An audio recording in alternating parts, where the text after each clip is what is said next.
SoccerBallz.co.za. Guys, one of the big talking points of this World Cup, without any question at all, was the fact that Luis Suarez can't stop biting people. Quite clear bite on Cellini, the Italian, during the Uruguay-Italy game. Uruguay go on to win it. Everyone's going mad.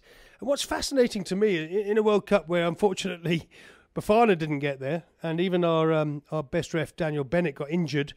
What's fascinating to me is that involved in the FIFA disciplinary panel that gave Suarez a 4-month ban from all football is that Raymond Hack, the former SAFA CEO.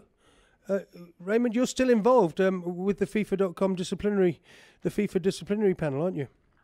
Yes, I'm a member of the FIFA disciplinary panel. So it's right to say that you sat in judgment on Suarez with the others? Yes, we did. Blimey, I find that quite staggering. I would have found it so difficult to decide on this one, with the stuff coming out of Uruguay, with the fact that the British tabloids were so vehement about it, having seen the bite against Chelsea and obviously the bite when he was at Ajax. Were you actually sitting in a panel, or were you all on Skype, or were you all together? How did it work? No, we were all. I came back on Sunday. Right. I've been in Brazil since the 9th, and I'll go back for the semi-final and final. But it wasn't a question of Suarez. It was a question of here's an individual who's alleged to have committed an offence. We looked at the regulations, what the regulations say, and once you've been through that, then it's very clear. You must remember that FIFA are entitled to utilize any evidence put before them. That includes videos, it includes reports. So what we look at is we look at the referee's report, we look at the match commissioner's report, and then we look at the videos that were taken. But it can only be the official FIFA video. Is that it? Okay. And, something that will surprise a lot of people, yeah. FIFA have got in excess of 25 cameras. So you see different views. So when you make a decision, it's not a guess. It's based on fact. So hold on, how many cameras do you say? 25? Well, they've got in excess of 25 In cameras. excess of 25. I didn't know that. I thought it was all kind of taken from TV footage, like they do the British Barclays League reviews. Okay. No, FIFA have their own television. They have their own television there, and over 25 different angles of most incidents. Is that right? Yeah. Blimey, mate. Okay, so you sit there, right? You all sit in this big... Who else was on it? Anyone we know? Is there anyone we might know? Well, they're all members. It was under the chairmanship of Claudio Salza, who is from Switzerland. He is the chairman. He's a former Swiss international player. He was previously chairperson of the FIFA Ethics Committee. And all the others are lawyers or barristers. And are people who are involved in football. They're either the vice presidents of the various football associations. So the people that sat were from Hong Kong, they were from the Cook Islands, they were from Pakistan, from Paraguay, from Argentina. So they're all over. They people who elected. FIFA select a panel for a period of 4 years. Yes. I think there's 14 people, and we sit as a committee. Cool. Raymond, what's your legal background? I'm an attorney by profession. Exactly, yeah. And I was previously the CEO of the South African Football Association. Yeah, exactly. So, and I've been involved in football, and currently I'm chairperson of, or president of the Confederation of African Football Disciplinary Committee, and I have been for the last 8 years. Yeah, exactly. So you're the perfect combination of football administrator, lawyer. Raymond, did you play football? Yes, I played for Wits University. Exactly, I seem to remember that. Did you play with Milandovic, Hugh Milandovic? Do you remember him? No, I played long before Hugh. You were before Hugh that, used to play for me. Yeah. I played in the early 70s. That's right. Because, I have kind of two histories in South Africa, one that remembers all the very old days and one that's here now. And I know that you were a figure in football then. You remain part of it. I was chairman of Wits University at that stage. Right. Yeah, I'm trying to remember some of the names from those days, but we won't go into that. When you sat on the Suarez incident, was there unanimous agreement that he would have to be banned? Were you looking at what was coming out of Uruguay, where they were saying nothing happened, he stumbled and fell into Cellini? Were you aware of what was being said by the Uruguayan president? No, look, what was said by the Uruguayan president was only said afterwards. What happens with FIFA is the way it goes is the administration or the secretariat will look into a matter and see whether or not there are grounds for opening a case. Yeah. Once there are grounds, which they found there were, you then write to the people concerned, which is the Football Association, because they're responsible for the behavior of the individuals. That's in terms of the regulations. And you ask them to take a position. You give them a certain period of time in which to take a position, which they did. They sent us a letter from both the Football Association and from Suarez, in terms of which they set out I won't say their defense, but what their argument was. We then evaluate that, and then we look at the rules as a committee, and you then make a decision. But when you say the Football Association, you're talking about the Uruguay Football Association. Correct. What about? Were you in contact with Liverpool at any point during your deliberations? No, it's got nothing to do with Liverpool or anything else, because you only deal with the incident. You don't deal with the past. If you charged with going through a red robot in Santon, I can't bring in the fact that you went through a red robot in Alberton 2 weeks ago. It's got nothing to do with it. Yeah, exactly. It may have something to do with your behavior, but we can only deal with that particular incident. And the incident in question was the referee failed to pick up an offence which was allegedly committed. We checked to see was the offence committed, and the answer is yes, an offence was committed, and a sanction is then imposed of what we consider correct. But did you look at the video? Okay, you say you only looked at the FIFA.com official videos of the incident. How much investigation did you do into the two previous biting incidents and other incidents? The previous have got nothing to do with it. So you paid no cognizance to the previous incidents of biting? No, because it wasn't the offence that was in question. The offence that was in question was what Suarez allegedly did on the day of the game to Cellini. So you didn't. We can't go into what he did at Liverpool or what he did at Ajax. That's got nothing to do with it, because their sentences have been imposed, and otherwise, you're trying a man for the same crime twice. Yeah. No, I agree with that, but when the world's press were considering this, when the media hype was at its peak, and the Uruguayans were saying, "Oh, look, this is and in fact, Suarez himself came out afterwards and said, I think he said, it's not a big story, I didn't mean it," before his apology.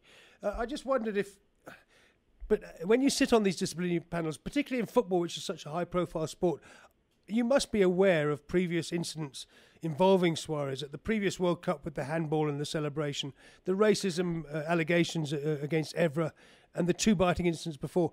Did that play no part in your 4-month ban? Plays absolutely no part, because in terms of the rules, you can only deal with the offence before you. If you're going to be swayed by what other people say, you can never be objective. And the whole point of having an objective disciplinary committee is that people are not influenced by it. Yes, you may have seen it on television, and everybody saw it on television. But the initial reaction was it a headbutt as opposed to a bite? Yeah. Now, only when you view the actual videos and you slow them down do you see that yes, it was an attempted bite. Yeah. People say it was a bite. It wasn't a bite. Okay, because to be a bite, the bottom teeth have to meet the top teeth. Okay. No, I didn't know that. Blimey, I didn't know that. It was, in other words, it was a pierce by the top teeth into the shoulder of Cellini. That's interesting. Is that the decision you came to, that it wasn't a proper bite? It wasn't a bite because the teeth didn't come together. Yeah. So it was a piercing by the top teeth. I'm fascinated by that. I'm sorry. Interesting, yeah. So that's my producer, Comfort Keswa. I'm fascinated by this. This is information that no one else came up with. We all considered it. He was banned for 4 months because it was his third incident of biting. You're saying you didn't consider. You can define it as biting, or it's commonly known as biting. Yeah. But what we see, okay, is an offence being committed, and how's the offence committed? It's the same as saying, well, did he kick him with the toe, or did he get him with the inside of the foot or the outside of the foot? The answer is he hit him with a foot. You know, and if you're going to go deeper into it, you know, there was no evidence of, let's say, bottom teeth biting. No, the picture or bottom teeth marks. All you see is the top teeth going into the shoulder. Blimey. Okay, and on that basis, I mean, because obviously I've been elbowed in the face, and I'm sure when you were a player, I lost all my top teeth to an elbow, and the guy got like a one-match ban. I would rather have been bitten on the shoulder than elbowed, have all my teeth removed by an elbow. Is there a case here for a 4-month ban for people that are accused, like the Song incident when he got sent off, the massive swing of the arm off the ball? No. Song wasn't. Song we gave 3 games to, because the reason was that Song hit he struck. There was a strike at the back in his back. Yeah. Okay, so the player was running away and he hit him in the back. Yeah. The same as with Pepe. Pepe was the intention was to hit him with the head. He didn't connect him hard. How much did you give Pepe? What did Pepe get? Pepe got a 1-game suspension. Got 1, didn't he? Yeah. But Suarez got 4 months because But Song got and I think Song got 2 games. Or I can't recall what it was. Okay. But he got more than the 1. Yeah. But you know, you say how do you work out Suarez? Well, if you look at and we can only go on our rules. You know, if you look at Article 48E of the FIFA Disciplinary Code, the most serious infringement there is spitting at an opponent, where the opponent gets 6 games. Okay. Yeah. Now, this is something over and beyond that. It's something that is not normal in football. So what is Suarez charged with? He's charged, you know, in terms of, what was it, Article, I think we charged him under 30 or 2, which is unsporting behavior. So there's no specific clause which says, if you bite me, or if you know, you take a swing this way or that way, or you hit me with this, this is what you're going to get. There are specifics in regard to punching, to elbowing, to spitting, to showing political signs and everything. But there's nothing there in regard to spitting. But, biting. Nothing there to cover biting. Yeah. There's nothing covering biting in the laws. Did you ever see it as a player or chairman of VITS or CEO of SAFA? Did you ever attend a game where you saw someone bite someone else? I never did. No. Yeah, there's nothing covering biting at all. So you had to kind of arbitrarily make up this punishment over and above spitting in 48E. You had to create a punishment for biting to prevent anyone biting in the future, yeah? Yeah, and you have the provision to do so in terms of it.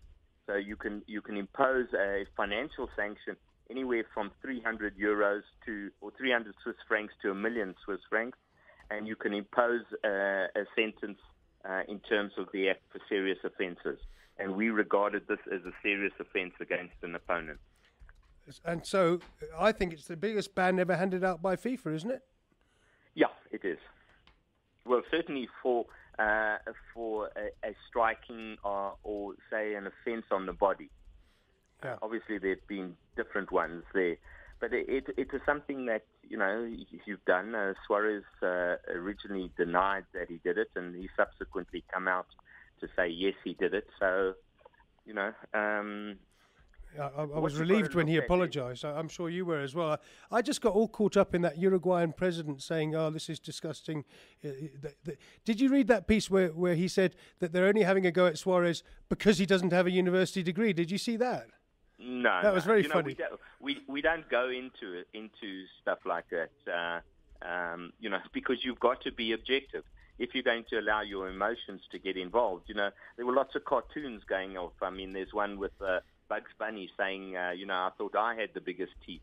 There was one saying that he was the official ambassador for Apple because of the bites.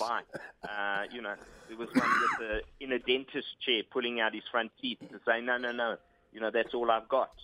Yeah, exactly. I mean, so there are lots of them, but you can't take that into account, and you can't take newspaper reports into account. I mean, the media were there when, you know, we went to see which game did we go see? The French game which was on the Wednesday before we released the finding. Yeah. They were outside the hotel, and everybody wants a decision, but they're not going to get anything because you've got to look at it objectively and make a decision based on the facts. Yeah. And the fact that the Uruguayan president said A, or the newspapers interpreted as B, and everybody got caught up in the frenzy. You mustn't take that into account because otherwise you're not objective. No, sure, I do understand that. Raymond, we're out of time now. You're going back to Brazil, do you say for the semi-finals? Yeah. Are you allowed to tell us, as a disciplinary panel member at FIFA, who you think might win? Or is that going to bias you? No. That's biased. Look, obviously everybody there is hoping that you're going to get a Brazil-Argentina final. Yeah. But certainly, a lot's got to happen in the quarterfinals. But, the pundits are hoping that Brazil and Germany will be on the one side and Holland and Argentina will be on the other side. Right. But, the standard of the football, the actual football, has been absolutely amazing. I've been to a few World Cups. I've been fortunate enough to see a few, but I've never seen a standard like this. Good. That's exactly what I think. Some of the teams have been brilliant. Even though they've gone out, teams like Mexico, teams like Chile. Costa Rica, teams like Chile, Colombia. Colombia are a brilliant team. Yeah. And whatever people say, if you saw the minnows there, teams like Iran. I mean, Carlos Queiroz had these guys playing out of their skins. They were absolutely fantastic. Yeah, I like that. I quite like probably that. The disappointment of the team would be probably Japan and Korea. Japan would probably be the disappointment because it's not their normal standard. They weren't up to it. And, maybe a team like Cameroon. But the best game so far, without a doubt, has to be Germany-Ghana. It was a great game. 2-2 draw. Fantastic game. Yeah. I agree, Raymond. I'm so sorry we've run out of time. We could have talked more about the general standards and what a superb World Cup it's been before. Have a great time when you go back. I might need to call you afterwards and just say how good was it. With pleasure. Raymond, great to talk to you. Great to remember the days at Wits. And, mate, have a good trip back. Okay. All the best. Thank you. So that's brilliant. Raymond Hack, who actually sat on the Suarez disciplinary panel. He's an ex-lawyer, ex-chairman of WITS, ex-CEO of SAFA, still involved in CAF and FIFA's disciplinary sides. And as he said, I'm interested in that no previous was taken into account on the Suarez ban. I thought that it had to have been.